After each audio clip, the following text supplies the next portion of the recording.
How do we get over abuse? I'm talking from experience, and hopefully this will help a lot of people. I've been through, and I've shared this on social media, sexual abuse, violent abuse, racism back in the 80s. And I know that I've done quite a lot of videos in the past um, talking about, kind of in brief. Obviously, I don't want to go into complete detail, but I can tell you that, the things that have really helped me. And I think that even though we're, a lot more people are getting vaccinated across different nations, we still have a society that sadly suffers victims of crime. And it is to do with mental health. It's to do with our upbringing, our parents. I suffered quite not severe, but with violent abuse from my dad and my brother, sadly. A lot of head trauma, which could have, resulted in my epilepsy. We don't know because it's an unknown. It's quite a difficult condition to manage and to understand. Scientists know that with non-epileptic attack disorder, which is a condition that basically is to do with your mental health, and you kind of the seizures that I had were triggered off by stress and anxiety, and it mainly we think originated from my childhood, which I see a lot of violence, a lot of head trauma, punches to the head. The sexual abuse was kind of different really for me because I felt for many years that I was to blame, was I at fault, until I went to counselling. And counselling really helped me to recognise that it wasn't my fault. I was a victim.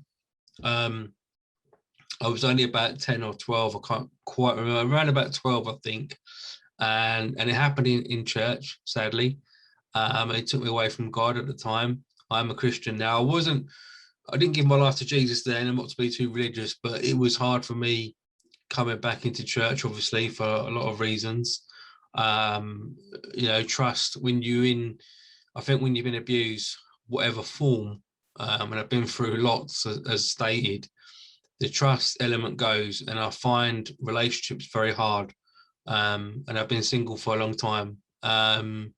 Doesn't mean I'm depressed, doesn't mean I'm unhappy, because I'm content with who I am. And I love giving to people and helping people. But I've got recently I went through burnout, which is another episode in my life. But I think that we as humans, we put ourselves down too much, especially if we've been through abuse. And I know that sadly through lockdown, domestic violence has gone up for women. And I've been on both sides of the fence. I've been in a house, my mum got, not beat to the pulp, but she's no longer here, sadly, not because of violence, but because cancer took her. It was hard for me growing up because I felt like I couldn't protect my mum. And even when she died, it was like, could I have done more? And you can't really, some people say you can beat cancer, but when it takes life in your family, then it becomes kind of hard, especially if you've been abused, because you've got to deal with the death, you've got to deal with the abuse that you had before, and you can unlock it all like me and work through and have faith and try to heal through counselling. The memories never go, sadly, but you get to file them. What I mean by that is that's more professional, where you go to counselling and they teach you to kind of put the memories into library books and put them on a shelf in a visual form in your head. You've been through that, you can file it, you don't forget about it, because that's a reference, a library book. You need to, if you need to go back to it, you can just take it off the shelf in your mind. So that's one way we can actually overcome abuse, is obviously professionally. We can talk it out. We need to be careful, obviously, who we speak about. I mean, I'm doing this online on YouTube and LinkedIn because I feel one of the best ways we can help people share experiences. And I wouldn't advise it for everybody, because that's the way I chose for my personal brand. But but I'm here to help people and serve. But it's also important equally, I protect myself. More recently, I've learned the hard way to look after your own health first, keep yourself in check, don't work too hard, don't give, and forget about your own emotions, your own feelings, because that's really important. And I think that sometimes the people that have been abused sometimes can be the most helpful people in the world. And I, for example, wear my heart on my sleeve. I'm a very open and honest person. And I always tend to get burnt by people in life, but I'm not going to change who I am to please others. I'm going to still be the nice Stephen that helps others and support others. And I will grow in happiness. I will get married again and all that stuff. And I'll have, I don't really like money, but, just to be comfortable.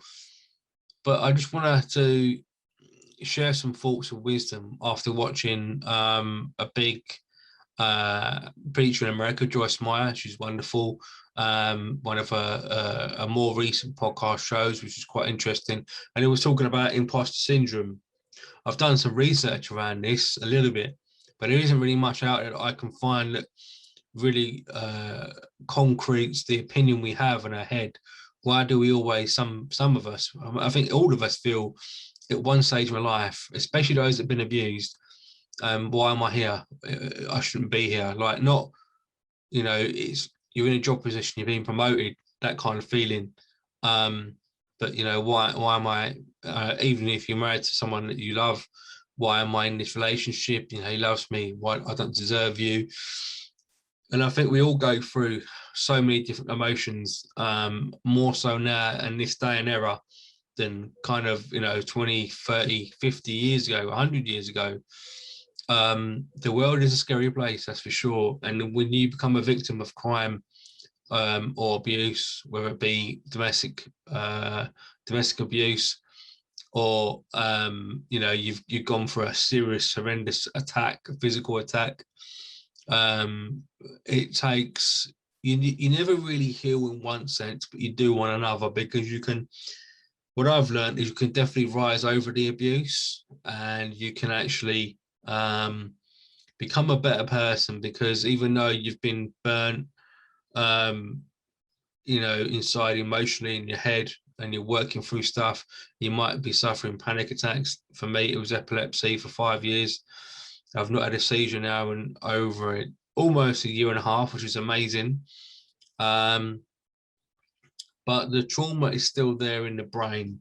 Not to mentally health trained, but I've done a lot of research, and certainly the counselling I've had, trauma and healing over abuse is a complex area. But on the positive, the conversations are happening. We're removing the stigma in society. It's okay not to feel okay. We're talking about that. I'm doing this video. As many others are sharing their experiences in life, and you can, go into YouTube, Google, you'll find a video talking about any mental health condition there is, which is wonderful. But I think that the abuse seems to, from the data that I'm looking at, it seems to be going up a lot. And I just feel that the more I share on an emotional state, I can help people. And so this video is for all those people that have been through abuse or in that zone, mental health professionals, anybody that feels that this will be useful. And my biggest really tip to kind of really finish this video is to be hopeful of the future. And you only really get to do that really by slowing things down. And I've learned that again more recently, going through burnout. We got to slow things down, because COVID-19 is really interrupting our lives. It's really, and it's torn families apart, or, because people have died, sadly, and people are still dying in other countries where the vaccine is not really prevalent. They haven't got it, or they haven't got enough. Healing and overcoming abuse is a real slow process, sadly, because the trauma enters the brain and it becomes a memory deep inside, and it's always there. My abuse is always there in my head. Don't think about it every day, but I know it's there. I filed it as stated in my library reference system with counselling. But when I think to combat how that feels inside, the emotional sadness, because I think I'm still trying to remember the 5 emotions of the human, which is sadness, joy, disgust, um, hate, and laughter. I think I've got those wrong, but I'm near those. We go through those emotions through life, but when we become abused, we're more prone to sadness, and which can lead on to depression, panic attacks.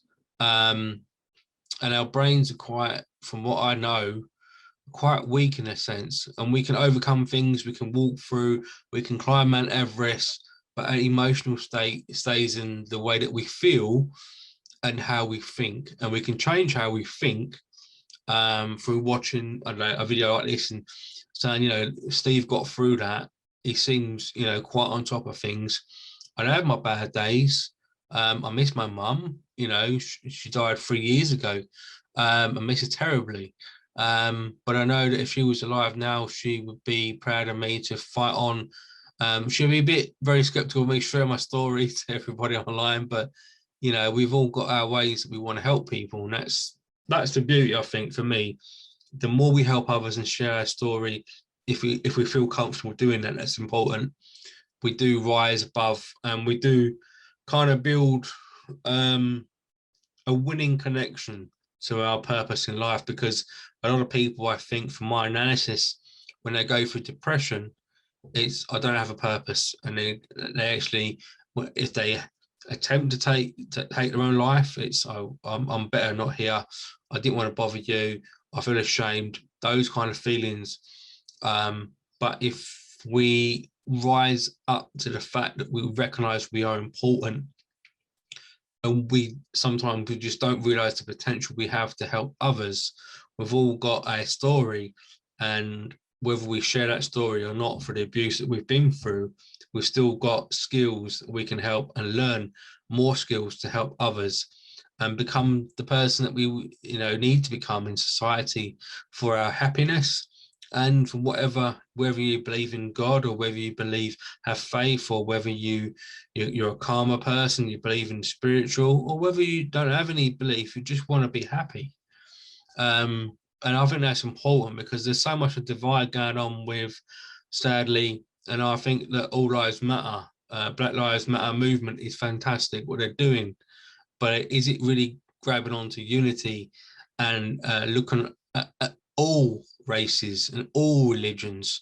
I don't know. I'm here to collaborate and bring all people together. That's what I want to do. That's my purpose. And I know that, not to be too religious, God will help me do that. So that's, I mean, I can talk for hours, but I don't want this is on LinkedIn and YouTube. So I just want to thank all the followers, people that have been supporting me for the last 2 years. I've slowed down things kind of a bit because of my own health. And I think that's important, because I don't want to start having seizures again. But I share this with you because I know it will help a lot of people. And please do make loads of resources out of this video. Software developers, anybody. I put these videos out for a reason, to help others. However you want to use this content is fine by me. But to end, just to say thank you again to my followers, to people who support me on LinkedIn and slowly on YouTube as I grow a small presence. It's hard to get noticed and increase your not going too much into marketing on YouTube, I think, because it's so vast. But I enjoy making videos, and that's what I'm here to do, to make videos, resources in my brand, in my company, more about me as a person, and share my thoughts, feelings, and hopefully this will help a lot of people. So thank you for watching. This is probably a more in-depth interview from me about my abuse I've received in my life, but another story about how I overcome, how I think that we can all unite through having abuse. Everyone's got a story. If we look, and even if we don't share our story, we can still help others And through that process, we actually do heal from the trauma of being abused. So thank you for watching. Take care. Have a great Monday. Hopefully this will be released in Monday, early Monday hours in the US and in UK time late. But anyway, thank you for watching. Take care. God bless and goodbye.